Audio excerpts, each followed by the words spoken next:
طریقہ جو ہے وہ یہ ہے کہ میقات پہ جا کے احرام باندھا جائے، وہ چونکہ آپ کے لیے مشکل ہو جائے گا، لہٰذا آپ نظر والا آپشن جو ہے اس کو ہی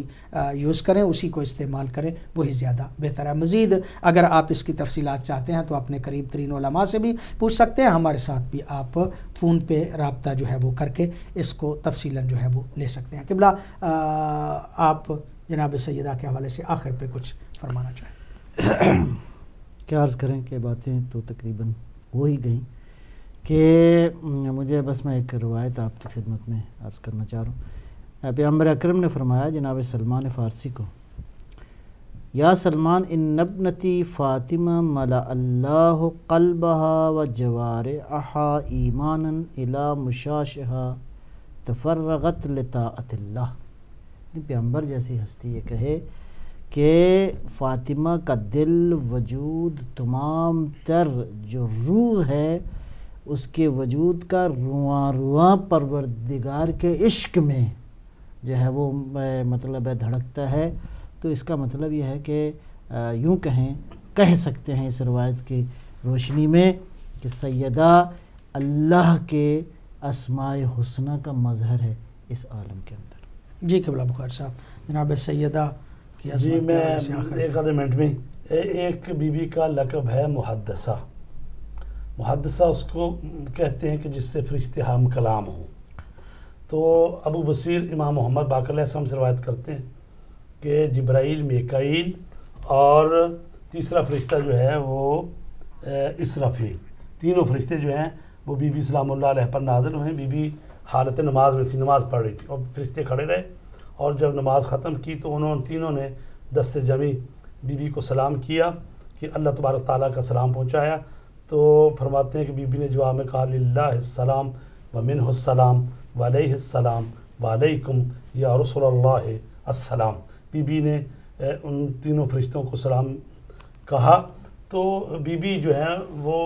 عظیم ہستی ہیں کہ ملائکہ جن پر نازل ہوتے تھے، لہٰذا اس پر اگر بعض لوگوں کے ذہن میں آئے کہ نبی پر ہی صرف نازل ہوتا ہے، ایسا نہیں ہے۔ حضرت مریم پر بھی فرشتے آتے تھے اور حضرت موسیٰ کی والدہ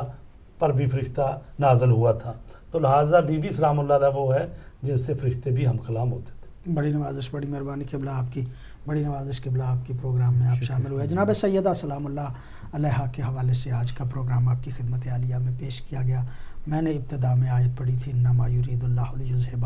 عنکم الرجس اہل البیت ویطہرکم تطہیرا۔ یہ وہ آیت ہے کہ جس کے نازل ہونے کے بعد صحابہ کرام رضوان اللہ علیہم صاحب تفسیر در منصور نے ان روایات کو تفصیل سے بیان کیا ہے۔ کوئی پیغمبر کا صحابی یہ کہتا ہے میں نے 3 ماہ تک مسلسل ایسے دیکھا، کوئی کہتا ہے میں نے 6 ماہ تک مسلسل ایسے دیکھا، کوئی کہتا ہے کہ میں نے 9 ماہ تک مسلسل ایسے دیکھا۔ جیسے جیسے صحابہ کرام رضوان اللہ علیہم مسجد میں آنا جانا رہتا تھا اور جتنی دیر انہوں نے دیکھا اتنے کے حوالے سے ہی انہوں نے اپنی اپنی روایت میں بیان فرمایا کہ پیغمبر گرامی صلی اللہ علیہ وآلہ وسلم اس آیت کے آنے کے بعد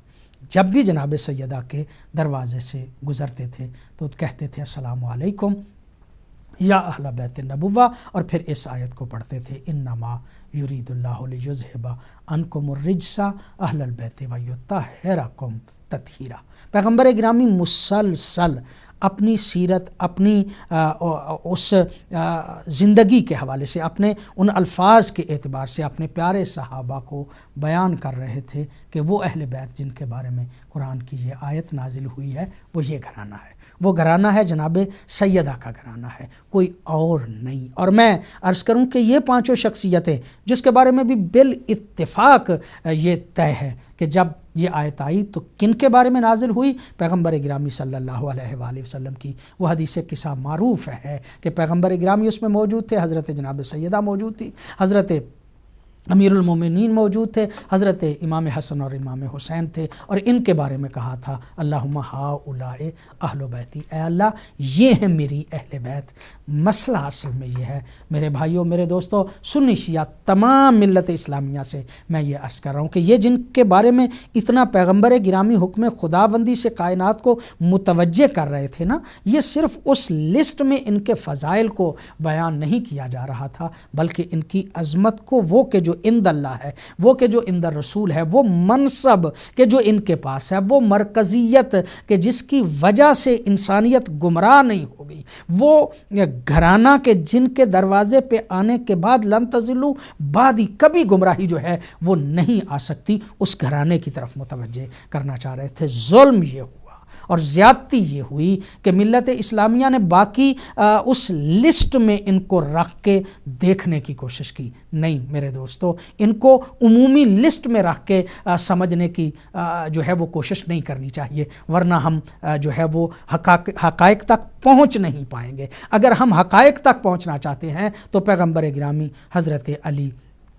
جناب سیدہ امام حسن امام حسین، جن کو پائنتن پاک کہا جاتا ہے، جن کے پروگرام بھی کیے جاتے ہیں پائنتن پاک کے حوالے سے، کاش ملت اس بات کو سمجھتی، کاش مسلمان اس بات کو سمجھتے کہ یہ گھرانہ جدا گھرانہ ہے، یہ وہ ہے کہ جو انما یرید اللہ کا مصداق ہے۔ باقی عظمتوں کے مالک یقیناً شخصیات موجود ہوں گی، لیکن ان کا اور ان کا آپس میں تقابل نہیں ہونا چاہیے۔ ان کو اور ان کو ساتھ ملا کے سمجھنے سے غلطی ہوئی ہے، اور اسی غلطی کا خمیازہ آج تک ملت اسلامیہ بھگت رہی ہے۔ آج تک گمراہیوں کے ان اندھیروں میں جو ملت اسلامیہ پڑی ہے وہ اسی لیے پڑی ہے کہ خاندان طہارت کو اور اس دروازے کو حقیقی اعتبار سے نہیں سمجھا گیا۔ یہ جو ایام فاطمیہ منائے جا رہے ہیں، یہ جو ایام فاطمیہ کے حوالے سے گفتگو ہم نے شروع کی ہے، اس کا بھی ہدف اور مقصد یہ ہے کہ ملت اسلامیہ ٹھنڈے دل و دماغ سے اس گھرانے کو سمجھنے کی کوشش کرے۔ اگر ہم واقعاً قرآن اور اہل بیت کے دروازے پہ آ جائے، اس لیے کہ پیغمبر گرامی صلی اللہ علیہ وآلہ وسلم نے یہی فرمایا تھا کہ انی تارک فیکم الثقلین کتاب اللہ و عطرتی اہل بیتی، میں دو چیزیں چھوڑ کے جا رہا ہوں، ایک قرآن ہے، ایک عطرت ہے۔ اگر ہم قرآن اور عطرت کو اکٹھا رکھ کے سمجھنے کی کوشش کریں، باقی شخصیات اور باقی عظمتوں والی ہستیوں کی عظمتوں کو علیحدہ سے سمجھنے کی کوشش کریں، ان کی عظمتیں جو ہیں ان کو بیان کریں، لیکن یہ وہ ہیں کہ جو مرکز دین ہیں، یہ وہ ہیں کہ جن کے دروازے سے ہٹا تو دین سے ہٹ گیا۔ باقی کسی کو اگر فرض کریں وہ نہیں بھی سمجھا تو اس سے دین کو کوئی فرق نہیں پڑے گا، وہ تو اس شخصیت کو آپ نہیں سمجھ پائے، لیکن ان کو اگر نہیں سمجھا، ان سے اگر دین حاصل نہیں کیا تو دین سے ہٹ جانے کا خطرہ ہے۔ لن تزلوا بعدی کا وہ لفظ جو ہے پیغمبر گرامی صلی اللہ علیہ وآلہ وسلم کے، وہ آج تک پکار رہے ہیں کہ اگر چاہتے ہو کہ گمراہ نہ ہو، اگر چاہتے ہو کہ واقعاً تم جو ہے وہ حقائق کو سمجھو، واقعاً اگر چاہتے ہو کہ دین پہ قائم رہو، تو پھر انہی کو ساتھ لے کے چلنا پڑے گا، قرآن کو بھی اور اہل بیت کو بھی۔ پیغمبر گرامی صلی اللہ علیہ وآلہ وسلم نے اپنی عظمت کو بیان فرماتے ہوئے ارشاد فرمایا کہ بنی آدم میں سے اللہ رب العزت نے منتخب کیا، مصطفیٰ کیا آل ابراہیم کو، آل ابراہیم میں سے قریش کو، قریش میں سے بنی ہاشم کو، اور بنی ہاشم میں سے مجھے منتخب کیا، مجھے مصطفیٰ کیا۔ جو کائنات کا مصطفیٰ ہے، جو کائنات کا منتخب شدہ ہے،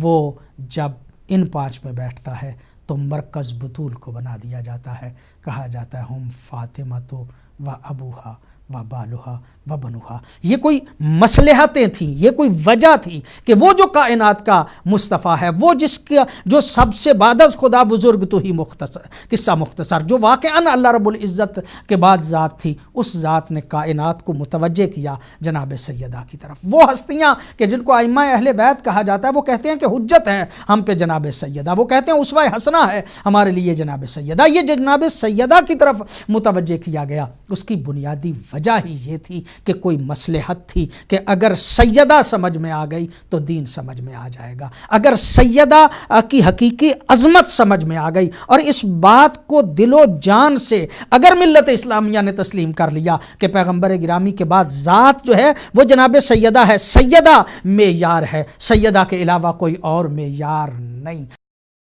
بسم اللہ الرحمن الرحیم۔ پروگرام مذاکرہ کے ساتھ محمد اصغر یزدانی ایک مرتبہ پھر آپ کی خدمت میں حاضر ہے۔ بات کر رہے ہیں جناب سیدہ سلام اللہ علیہا کے حوالے سے۔ واقعہ